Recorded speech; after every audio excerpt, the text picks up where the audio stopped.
I'm Callie. I started the Tyler J. Smith Purple Project in 2012 after the loss of my 18-year-old son, Tyler. Purple was his favorite color.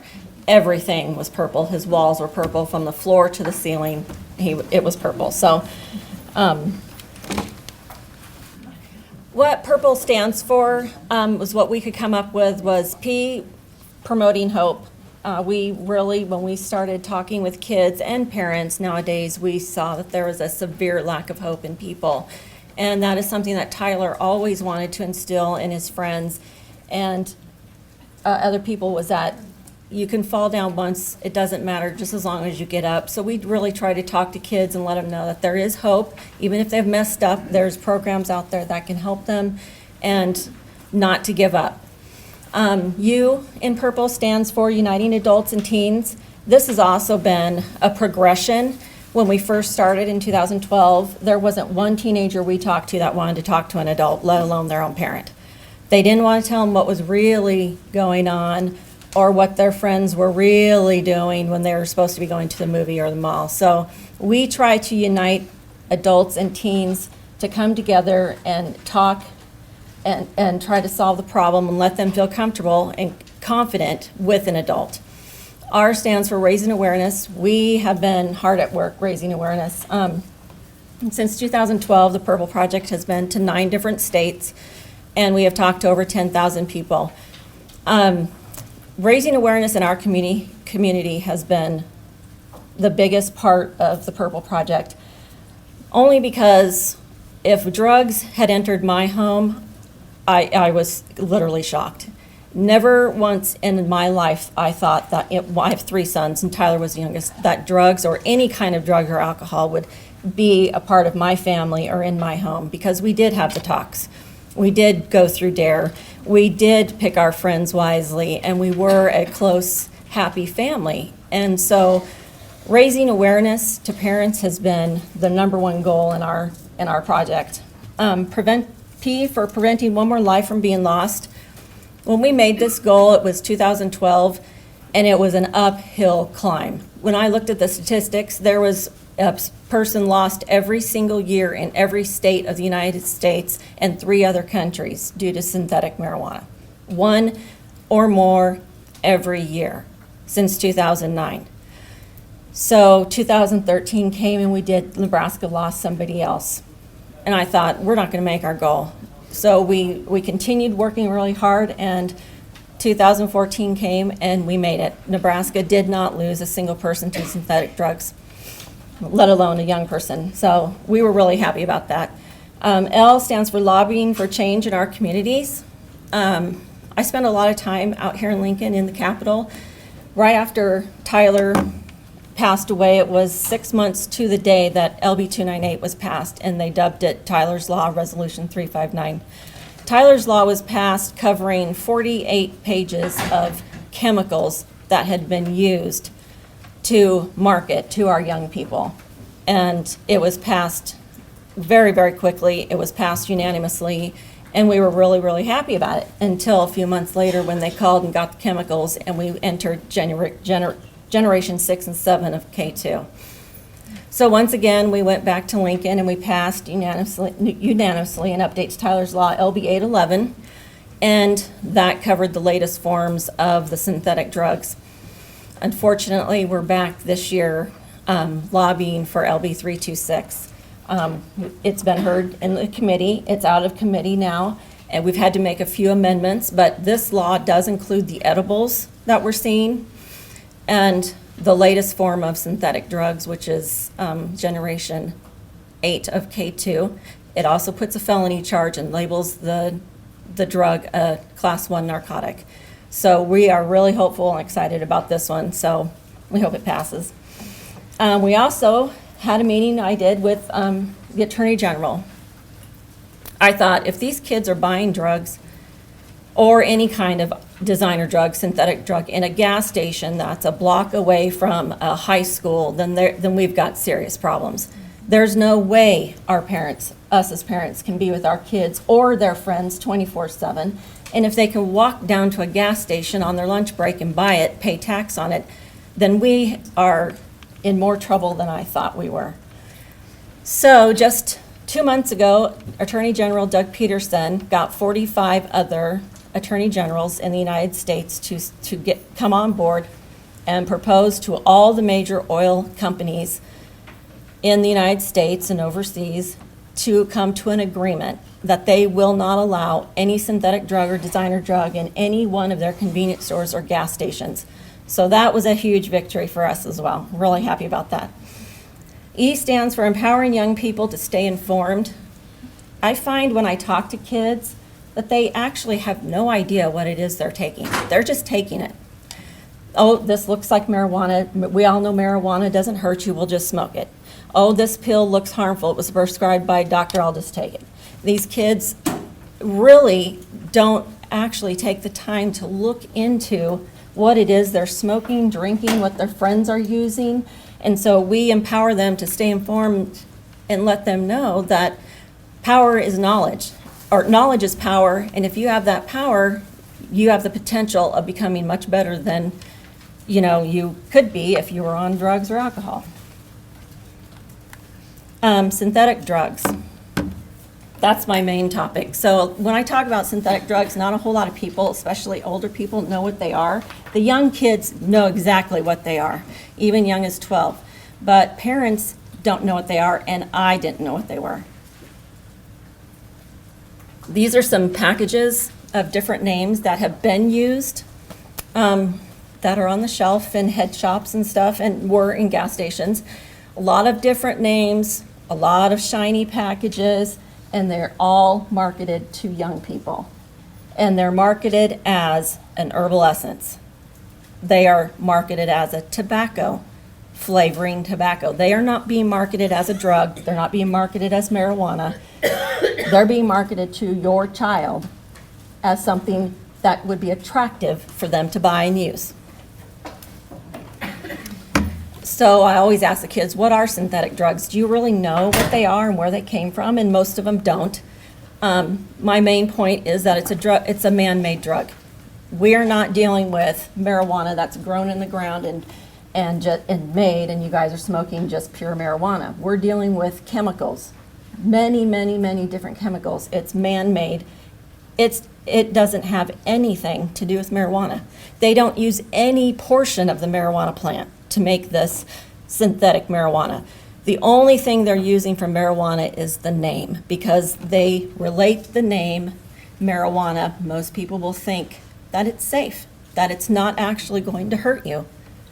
It's just marijuana grown from the ground after all. That has been their argument. Street names are K2, Spice, Pulpery, Scooby Snacks. The most common is K2. Bath salts, Smiles, those have all been real big problems in Nebraska, especially out here in Lincoln and towards Grand Island. Synthetic drugs do not have to have a marijuana-like appearance like you see up here. It looks like powder, but that is actually bath salts. And it's not the bath salts you put in the bathtub. It's all synthetic. They're often marketed, like I said, as an herbal essence or a potpourri, something you can burn in your house and it won't harm you. But if you've ever tried smelling it, burning it, it is the most disgusting smell you've ever. I can't even describe the smell other than to say if you've run over a skunk, that's what you're going to get. And it's terrible. There's no herbal essence going on here. So I don't even know how they get away with saying that. Herbal smoking blend, typically they have negative results on drug screens. And that's because the chemists cannot keep up with the ever-changing chemicals that are going into these packages to make this stuff. So when you do a drug test, it will show negative on your drug test. And they don't drug test specifically for K2 or synthetic drugs. You have to ask, parents actually have to ask for that test, and parents don't know that they have the right to ask for that test.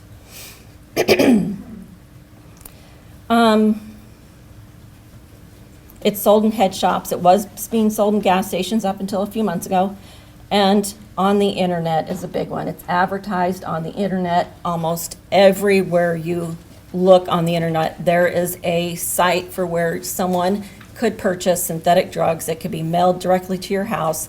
They don't check your ID. And here you have it showing up at your house and your kids are using it.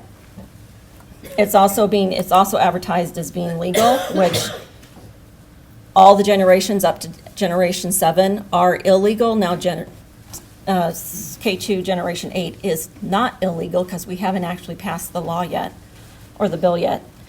The bomb hit us pretty hard back about a year ago. It took someone's life in Texas and in California. They were both 18. It is a combination of the synthetic chemicals of marijuana plus heroin. And that's a picture of what it looked like. A short history of synthetic marijuana, where did it come from, who thought of it. Actually, the United States government thought of it.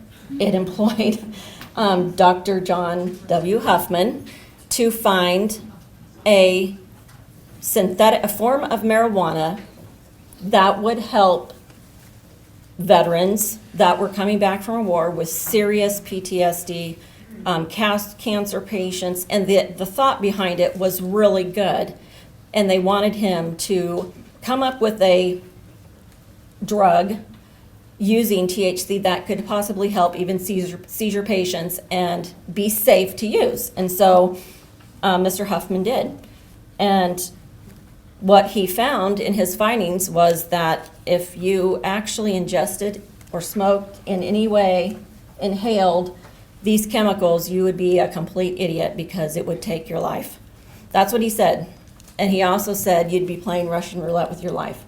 So, of course, we did not use his formula, but he did publish it in a health magazine online. And that's where drug dealers overseas caught on and thought, hey, we can make some big bucks selling this stuff to American kids.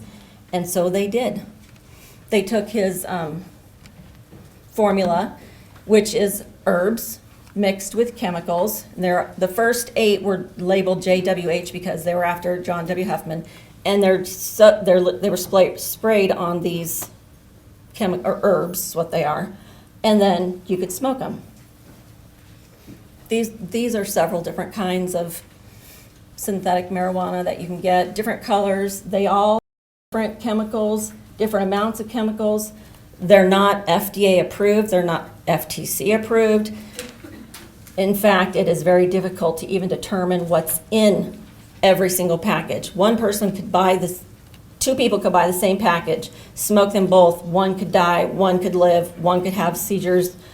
You just never know. They're all different because they're not measured. This is a package of K2. And of course it says not for consumption on the corner, so they can skirt the law. But that's what K2 looks like. I don't think it looks like marijuana at all, but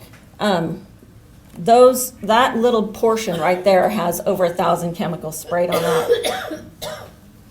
All of which I don't even think we could pronounce, let alone spell. And modes of ingestion are the typical bongs and pipes, like you would marijuana. Now it is becoming e-cigarettes. There's a liquid form of synthetic marijuana now being used in e-cigarettes. They also are pouring it into water bottles because it's colorless and it's odorless and it's tasteless. And they can drink it, they can smoke it in their e-cigarettes, and hopefully live, I guess. The side effects of synthetic marijuana, and this isn't an ongoing use. You are going to get all of these side effects all at the same time, every single time you use it. Extreme paranoid delusions, heart palpitations, prolonged psychosis, aggression, and suicide often, most every single time, accompany somebody who has ingested synthetic marijuana. Those are all the same side effects as meth and heroin. The withdrawal symptoms are heavy sweating, intense cravings, inability to sleep, loss of appetite, and psychotic episodes. And these psychotic episodes can last for days. I had actually talked to one guy. His mom called me really believing he wasn't going to make it through the night. And so I drove all the way out here to Lincoln, and I met with him, and I looked at him, and I thought, yeah, he's not going to make it through the night. He needs help. He was 21 and refused to go to the hospital, so they wouldn't come pick him up. I literally begged him to go. He wouldn't go. But he had all of these symptoms. He couldn't even put 5 words together, and he was going in and out of consciousness, and I thought, what are we going to do? He's not going to be here in the morning. So we gathered up all of his paraphernalia and called the police, and he got put in jail for the weekend, hopefully to just, make it through the weekend so that he could be forced to go to treatment because he was too old for his mother to put him in treatment. So over the weekend, he had psychotic episodes the entire time, hallucinations. There was nothing that they gave him or anything to help him get through it. It was just what it was. So why are these drugs legal, and how are they legal? I'm not kidding you. When I found out that my Tyler had a package of this, I had no clue what it was. To me, it looked, the Scooby Snacks, to me it looked like a package of candy. I had really no idea. And then I found out why they're legal in every state. It's because, like with John W. Huffman's findings, we have marijuana, which would equal A plus B plus C equals marijuana. In order to make it legal in our state and other states that don't have marijuana legal, they take out one ingredient and they put another one in, and they like take out B, put A in there, and it's A plus C plus D equals K2. Well, then we pass a law, we make sure that that's not going to be on the market, we get rid of that, and just 3-4 months later, they're coming up with a new formula of new chemicals, taking out A, adding E, and we got C plus D plus E equals spice. And we keep going to where we have thousands of names for K2. Thousands of different packages that look like this. And when the kids see these, they don't think they're drugs. They don't think they're dangerous, especially if they're able to buy them and pay tax on them. They wouldn't think, I would look at it and not think that it was anything that would take my life. So where are the drugs being sold?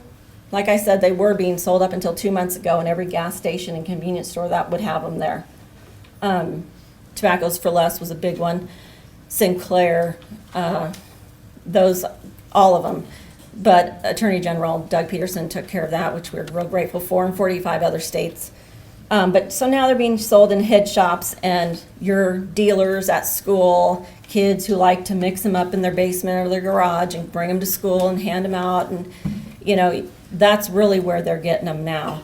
Out here in Lincoln, you have Dirt Cheap, who is under scrutiny. She's just this close to seeing her fate. But we did have a victory. We just got rid of Exotica. That was a long time coming, and many charges later, he's now in prison for 15 years for selling this stuff to kids who have lost their life over it. So why are they so popular if they're so dangerous? That's what I could not wrap my head around. Why would someone want to feel this awful and have all these side effects and still want to do it? I found out that it was just a quick high, but it was an instant addiction. You are almost instantly addicted the minute you smoke it, and this high is so fast that you want to do it again. Well, when you do inhale synthetic marijuana, it sticks to your brain receptor like duct tape. It isn't like marijuana where it's like maybe a sticky note, you peel off, peel on. It is attached to your brain receptor like duct tape, and it's not moving. And the more they do it, the worse it gets, because their body cannot absolve or have anything it can't process all of those chemicals. So you have red eyes, you have headache, you have nausea, all flu-like symptoms, and then the high goes away and you want to make that go away, so you do it again. So there's no stigma attached with these kids with synthetic or designer drugs. Because they're advertised as legal, like Miley Cyrus sings in her song about Molly's, they're functional, similar to illegal drugs, but you don't have the stigma of going to a drug dealer to buy them. They're negative on drug strings, which is really a big thing, because if you have a kid who is on the diversion program or on the probation program who is getting drug tested and they're randomly and their color's getting called, they will show up negative on the drug test. And so they stop the drug they're using and start using synthetic marijuana or a designer drug. Also, we're having a big problem with synthetic drugs in our prison system out, especially in Lancaster County. The attractive packaging, they're perceived as being safe because the word marijuana is attached to it. They're more affordable than marijuana, which was shocking. I was just shocked again, stunned that what in the world? Well, now that Colorado has legalized marijuana, it has driven up the cost of real marijuana, and synthetic marijuana has taken a dive. So my son bought it for $3.98. So it's affordable to the younger kids, the teenagers, the junior high kids. They can afford that. And like I said, the ease of access. You can just literally go on the internet and buy it, and it will come in the mail. The latest craze right now is Captain Kratom. Kratom is not a synthetic drug, but it has all the same side effects as a synthetic drug. It came from a leaf in Thailand, and it's known for hallucinations, and supposedly they used it as a pain reliever, but when they found out it was causing deaths and addiction, Thailand banned it. Well, of course, our drug dealers in China capitalized on that, and that comes in pill form, and we have it right here in our town. 42 Degrees advertises it all the time on their location. You can buy it. Kids are getting addicted to it. I spoke with a counselor a couple days ago, a good friend of mine. She said she has one that she's drug counseling for the last 2 years who's been addicted to Captain Kratom, and he can't not seem to get past the damage that it's done to him. It's been 2 years. What you see up here is a synthetic LSD. It comes in a sticker form. All you have to do is peel the sticker off and apply it to your skin, and your skin absorbs it through the skin. And there you have it. And that's synthetic LSD. Now to my favorite part, my son Tyler. What mom doesn't like to talk about their son? But I had 3 boys. Tyler was my youngest and the funniest, and just a personality that would draw you in and make you just want to know him more. We had tons of fun together. I mean, he was my best friend. I remember going to midnight runs of Taco Bell in our pajamas on school nights many a times with Tyler. And he had a great relationship with everyone he came in contact with. He was very compassionate, non-judgmental. He played the piano, the drums, the saxophone. He was just really popular, well-liked, and had a good head on his shoulder. He had a full scholarship to college, and he was going. He had a girlfriend of 3 years, and everything was moving along smoothly till his senior year came. Within 1 month of starting his senior year, Tyler had trusted his friends, which he had many. They walked down to the gas station and they bought a flavored tobacco, cherry flavored tobacco. Tyler was sure this was cherry flavored tobacco. It was $3. He paid tax on it. He bought beef jerky, put gas in his car, bought a Coke, and went back to school. And that day he came home, he was hunched over, throwing up, headache, looked like he had contracted the flu. And so I thought, oh my goodness, is a flu going around already? So I took him to the doctor the next day because he was throwing up, and they're like, well, I don't really know what's wrong with him, but they'll test him for, some kind of infection, and everything came back negative. They said, well, he must have eaten something or just had a flu bug. So, over the course of 2 more days, we watched him carefully, and Tyler became completely withdrawn, unlike his normal self. He was really, really active and social, and Tyler had taken to his room and not come out, and didn't want to come out. He didn't want to eat. And I just thought, wow, this is a really bad flu. So 2 days went by, he didn't get any better. I took him back to the doctor and I said, something's wrong. And so they began to test him for every drug and inhalant known to man. And those results came back negative as well. And so we said, we're gonna get him some antibiotics and treat him that way. If he's still feeling pretty bad over the weekend, bring him back on Monday and we'll probably admit him to the hospital. And I said, okay. I'm like, wow, what could we have gotten into? I mean, what happened here? So I began to watch him, and he wasn't getting any better. But then Saturday morning, he got up and went to work, and I thought, well, maybe he feels better. That's great. He worked at Buffalo Wild Wings.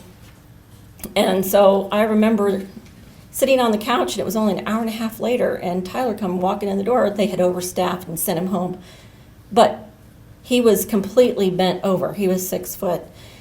He was completely bent over and could barely walk up 2 or 3 stairs. And I said, Tyler, and it just shocked me because he looked so bad, pale. He just looked horrible. He went in his room, changed his clothes, and he went downstairs and curled up like in the fetal position on the couch. And me and my husband looked at him, and I started shaking him and saying, Tyler, please talk to me. What's wrong? And my husband and I looked at each other and we said, we're going. So we ran upstairs to get our keys and get Tyler a bag, and all of a sudden I heard a sound I had never heard before.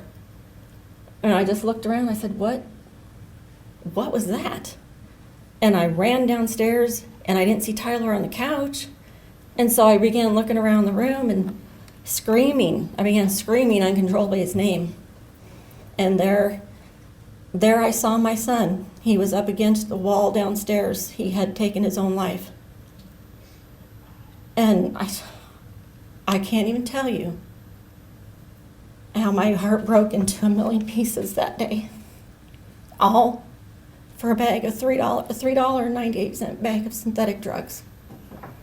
Who gave this to my son? Where'd he get it? What is this? I had no idea what it was until the autopsy report came back. My son had suffered 6 small cysts in his brain in a matter of 5 days. He had massive brain damage, and they said they don't even know how he drove home. That had he not taken his own life, he would have died anyways. And I said, what is Nebraska doing that my child, who was on his way with a full scholarship, who loved life, could actually buy something that would kill him? And that's when we started the Tyler J. Smith Purple Project, to let other parents know and other moms like me that something has to change. And what needs to change is our education. We need to prevent. We need to educate everyone, teachers, law enforcement, and that's exactly what we've been doing. So last year we didn't lose anyone to synthetic drugs, and I'm hoping in 2015 we don't lose anyone in the United States from synthetic marijuana. So I would so love to introduce you to my son. As I was so proud of him, I introduced him to everybody I know. But the only way I can is through a video. So I'd like to share my son with you.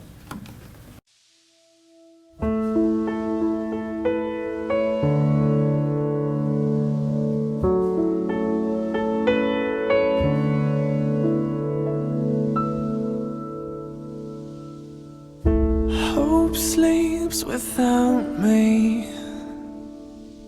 Her sweet dreams surround me, but I'm left out. I need a fix now to believe, to feel. These rooms are dark now. These halls are hollow, and so am I. She's hard to find now, to believe, to see. Hope is what we crave, and that will never change. so I stand and fly. I need a drop of grace to carry me today, a simple song to say. It's written on my soul, hope's what we crave.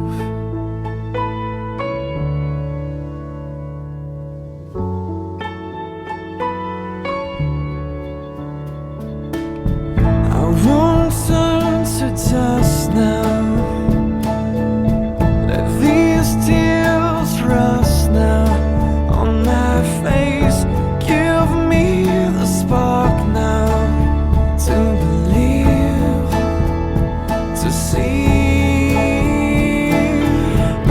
Hope is what we crave, and that will never change. So I stand and fly. I need a drop of grace to carry me today, a simple song to say. It's written on my soul, hope's what we crave. To live, to die, to lose, to care, to rise above, to love again. To live, to die, to lose, to care, to rise above, to love again, to love again.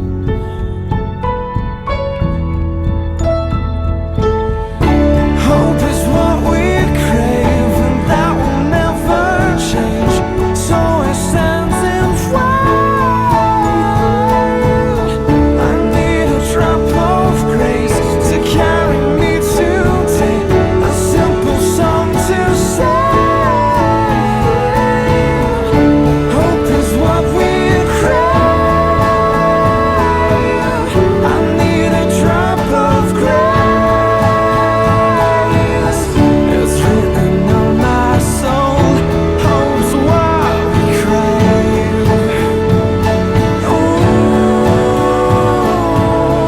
it's written on my soul, hope's what we crave. Ooh. Does anyone have any questions?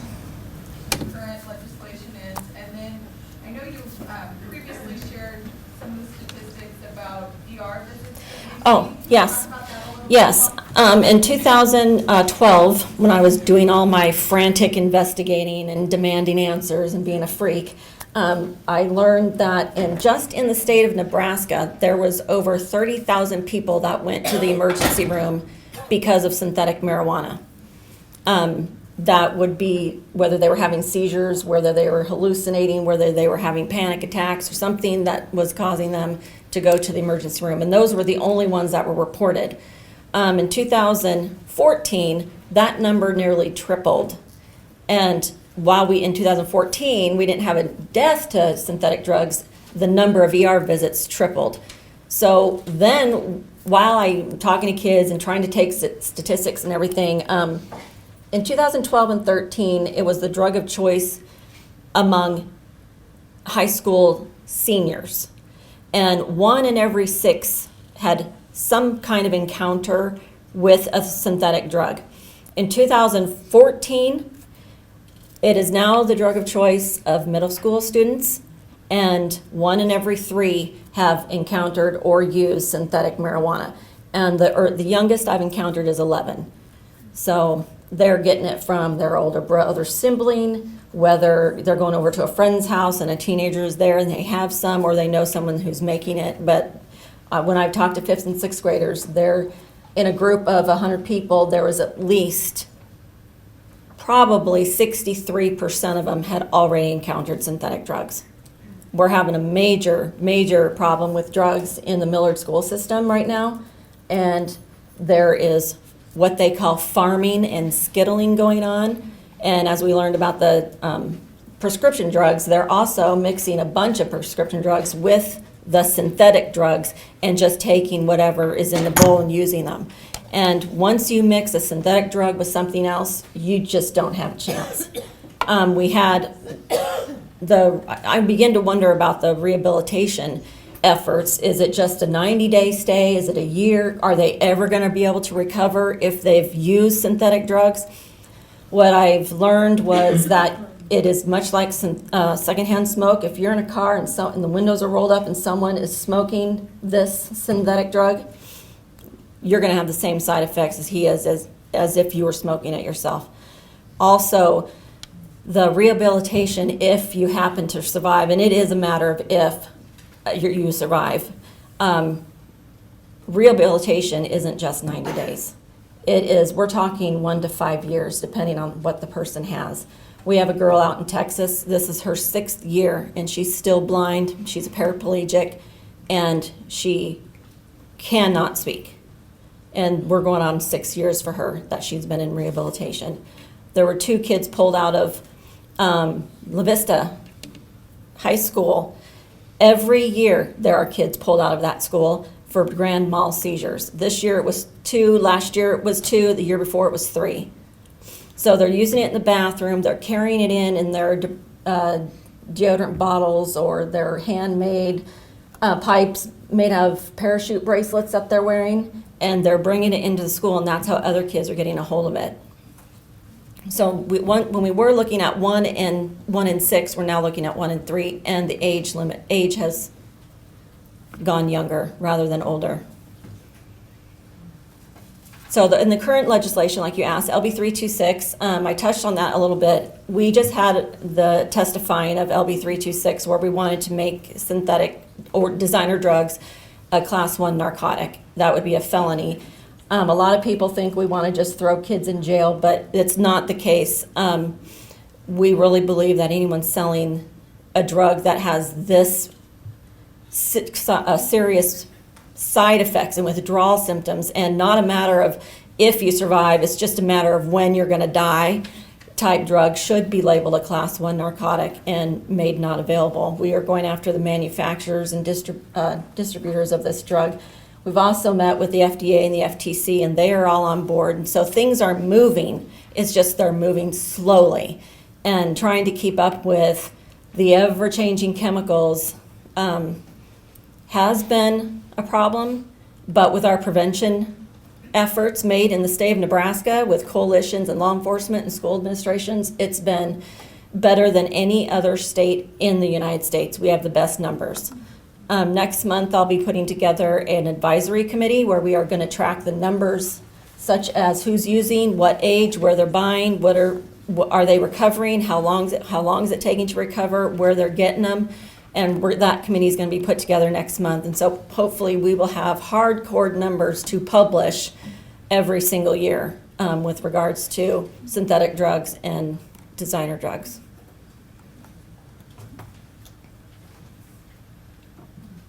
Any other questions? Yeah. How come the kids here in town will tell you where they went to? That has been a real big problem. It's been a huge issue with me because I walk in there and say, how can you sell this? You know you're killing kids with this. Well, it's legal. I pay tax on it. It's not under the current law. And some kids will tell you that's the head shop I went and got it to because right now it is legal. Soon as it's not legal, then they can go after him. Just like the guy that owned Exotica, it took 2 years, but he was sentenced, he was shut down, and he's got 15 years behind bars. And hopefully, we'll see that happen with Dirt Cheap too. Is she still pending on what was? She's pending on her store Dirt Cheap. However, she just opened a new store called Island Smoke. So she's really fighting against it. But this law, LB 326, if and when it passes, will be an all-inclusive law. We won't be having to go back every single year to make new law to catch up with these people. It will just be class 1 narcotic. If you're caught with it, you're going to suffer the consequences, and it will be an all-inclusive rather than a line itemization of the known chemicals. We just recently partnered with the juvenile justice system for Sarpy County too for probation and diversion. So I go in and I speak to those kids too, trying to get them to steer away from, well, I can complete this program, I'll just use this. type attitude, but trying to get them to see that these are programs that will help them, especially not have a record, you know? Yeah. Is there something also being done to look at web? being able to- Yes, I'm really excited about that because I just had a meeting with Doug Peterson again. I said, hey, you know what you did with the oil companies? Can we possibly try and do that with contacting other attorney generals and contacting the major internet providers and make some sort of deal that they will not advertise or allow advertising or purchases of synthetic drugs on the internet. So our fingers are crossed on that one, but I did meet with Brad Ashford and he's taking it to the federal level. So we will be seeing some kind of change coming sooner more than later about the FDA regulations on these drugs, but also with the internet purchasing. So we have lots of people looking at getting photocopies and stuff of the internet and going directly to like eBay and PayPal and saying, hey, that you shouldn't be doing this. And they're cooperating, so hopefully soon you won't be able to buy it on the internet. But unfortunately, synthetic drugs is like every other drug. I mean, if you got a drug dealer who wants to make drugs and sell drugs, they're going to find a way to do it. And that's why I say knowledge is power, kids, and, you know, take control. You be the one to say no, and education is prevention. So Are there any efforts in regards to really taking that synthetic marijuana tag? And that's what we have been campaigning for, and that's, like I said, what I tell every single person and every group I talk to. We're going to separate marijuana from this product altogether, and we now, and Christine Gavik, she's a forensic scientist with Douglas County, we're referring to it as a designer drug. This is not marijuana. We're going to get rid of that, cut that off. You're not buying illegal marijuana. You're buying a designer drug. You're buying a synthetic drug that is worse than heroin. And that is the message we keep beating into every group we talk to, just so they know. And, you know, it is being accepted. Kids are really listening because the use of synthetic drugs has decreased over the last year in Nebraska. It's just other drugs have increased. So, yeah. How do you test? How do you test? How do I for test? K2 or spice or- Well, like I said, most parents don't know that you can ask for a test. If your child is on diversion or probation or is in the doctor's office, you have within your rights to say, I want a K2 test. And they'll charge you $30. And they will test them and they will send it out because our labs here don't test for it. You probably go to Missouri. And they will test for the latest synthetic drug chemicals. Now, if we have a brand new one that we don't know about, it may come back negative because Tyler's came back negative. So, Well, look, we work for diversion. yeah. So, and we do test. Yeah, it may. If we're in between laws and in between, if we don't have the full list of chemicals to know what to test for, it could come back negative. If we do know what to test for, and that in the lab there has all these chemicals and they know what they're testing for, it will come back positive. But more times than not, it comes back negative. Probably all, because like we just use, the cups. Right. And the sticks, and they're probably not picking anything. Oh no, blood tests are way, way better to do, to test for that. Good to know. Thank you. Yeah, thank you. I'm sure your son is so proud of you. Yeah, I'll tell you that anyone using K2 is extremely protective of it, and they will not come out and tell, and neither will their friends. It is like, it's so difficult to crack that egg of, you guys need to speak up. Had one friend of Tyler's said, hey, we bought this stuff, Tyler would still be here today. So what you look for is the smell. Is it in there? Because it will linger in their backpack, their pants pockets, their coat pockets, the red hazy eyes, the constant, like they're going to sleep. They can't repeat what you just said. They're kind of incoherent, but not really. I mean, the same signs as you would look for in other drugs, but if, I would be shocked if you asked somebody, are you using K2, that they'd actually tell you the truth. It would have to be many other things take course before they actually admit to it. They would have to be sitting in the, hospital and then finally admit to taking it. They really protect each other. But if you get someone one-on-one, usually girls, they will tell you. They'll speak up, but boys are really, really hard to crack. We went out and talked to the Kearney boys every year, and the first year we did it, it was like 60% of those kids, there was about 99, so about 60 of them actually were there because they had been using K2, and they did have severe problems that they were being treated for also, like organ failure and things like that, but they were out in Kearney, and 60 out of 100 had actually used K2. Well, this year we went back and it was 98 out of 120 boys had used K2. So it's more popular in boys than it is in girls. Any other questions?